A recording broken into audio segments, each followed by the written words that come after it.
Morning students.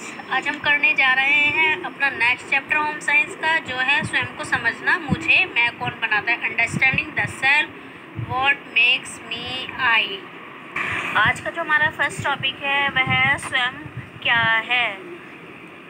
हम अपने माता पिता, भाई बहन, रिश्तेदार या किसी मित्र से किसी न किसी बात को लेकर मिलते जुलते हो सकते हैं। जैसे हमारा चेहरा या रंग हमारे माता पिता से मिलता जुलता हो सकता है, या हमारी कोई आदत हमारे किसी फ्रेंड से या हमारे भाई बहन से, या हमारा कोई इंटरेस्ट हमारे किसी रिश्तेदार से मिलता जुलता हो सकता है। इन सभी समानताओं के बावजूद भी हम किसी न किसी रूप से एक दूसरे से अलग हैं, और हमारी दूसरों से यही असमानता हमें एक अलग व्यक्ति बनाती है। दूसरों से अलग होने की यह अनुभूति ही स्वयं का विकास करती है।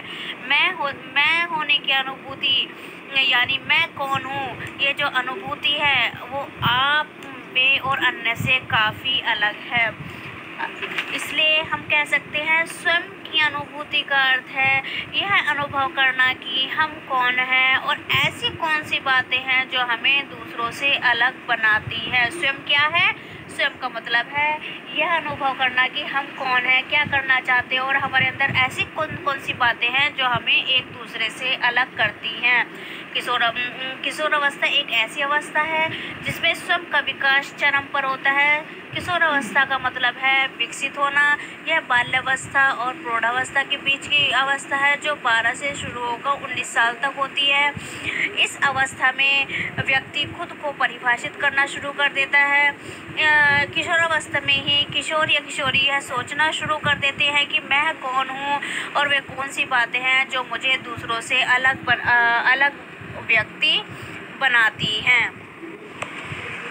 यदि सभी छात्राओं से पूछा जाए, उनके बारे में पूछा जाए, तो कोई कहेगा मैं पढ़ाई में काफ़ी अच्छी हूँ, कोई कहेगा मुझे डांस बहुत अच्छा आता है, कोई कहेगा मुझे मैं खेलों में बहुत अच्छी हूँ, कोई कहेगा मैं सबसे बहुत अच्छे से बात करती हूँ और मेरे फ्रेंड्स जल्दी बन जाते हैं।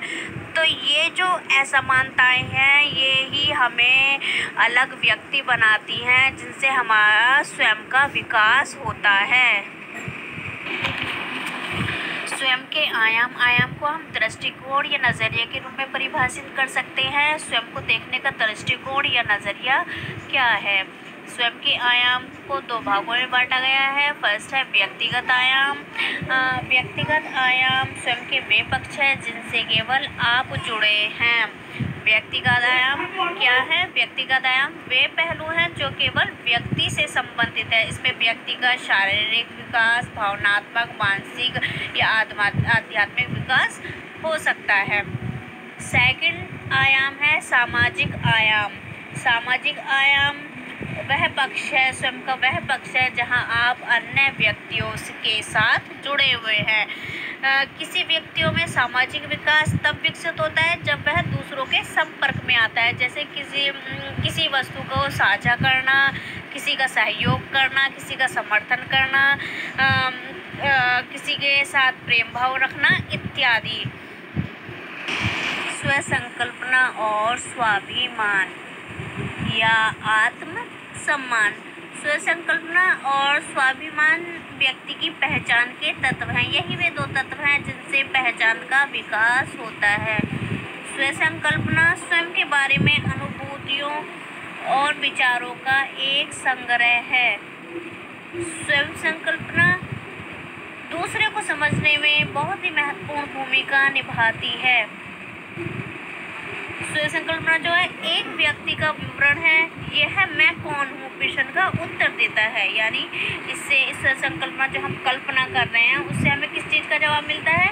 मैं कौन हूँ, मैं क्या करना चाहता हूँ, हमें इस प्रश्न का उत्तर मिलता है। हमारे इस बात की संकल्पना में हमारी विशेषताएं, गुण, क्षमताएं, भावनाएं और विचार और हम क्या करने में सक्षम हैं शामिल होते हैं।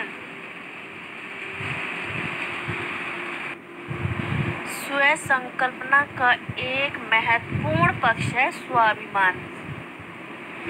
उन मानकों जिन्हें हमने अपने स्वयं के लिए तय किया है के अनुसार हम स्वयं के बारे में क्या सोचते हैं हमारा स्वाभिमान कहलाता है। व्यक्ति के रूप में हम सदैव अपने मूल्य और अपनी योग्यता के बारे में निर्णय या आकलन करते रहते हैं।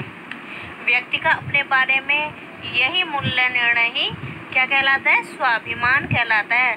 कभी कभी होता है ना, हम अपने बारे में सोचते हैं कि मैं ये कर सकता हूँ और ये नहीं कर सकता मैं, तो ये क्या है, हमारा क्या है, ये हमारा स्वाभिमान है, जिसमें हमने अपने लिए कोई मूल्य सेट किए हुए हैं, जिनके हिसाब से हम अपना आकलन करते रहते हैं कि मैं ये कर सकता हूँ या मैं ये नहीं कर सकता। स्वाभिमान जो है दो तरह से हो सकता है, सकारात्मक और नकारात्मक।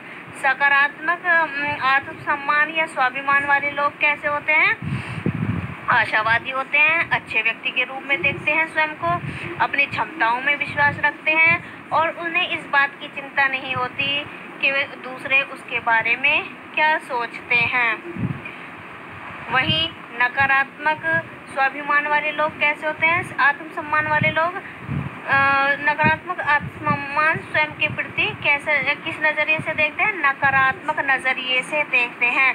ऐसे लोग निराशावादी होते हैं, उन्हें अपनी क्षमताओं पर भरोसा नहीं होता, किसी दूसरे की तरह बनना चाहते हैं। हमेशा उन्हें इस बात की चिंता रहती है कि दूसरे उनके बारे में क्या सोचते हैं। नकारात्मक आत्मसम्मान वाला व्यक्ति स्वयं को समाज के लिए बेकार या किसी काम का नहीं समझते। हमारा नेक्स्ट टॉपिक है पहचान क्या होती है। पहचान द्वारा व्यक्ति को स्वयं तथा दूसरों की नज़रों में स्वयं को परिभाषित करने में मदद मिलती है। पहचान के द्वारा हम क्या कर सकते हैं, अपने आप को डिफाइन कर सकते हैं, अपने आप के बारे में दूसरों को समझा सकते हैं। यदि हमें यही नहीं पता होगा कि हम कौन हैं, तो हम दूसरों को अपने बारे में नहीं बता सकते कि हम कौन हैं। पहचान को व्यक्ति की स्वयं के प्रति मानसिक छवि यानी ऐसी छवि जिससे वह व्यक्ति यह निर्धारित करता है कि वह कौन है और वह अन्य लोगों से कैसे अलग है के रूप में परिभाषित कर सकते हैं।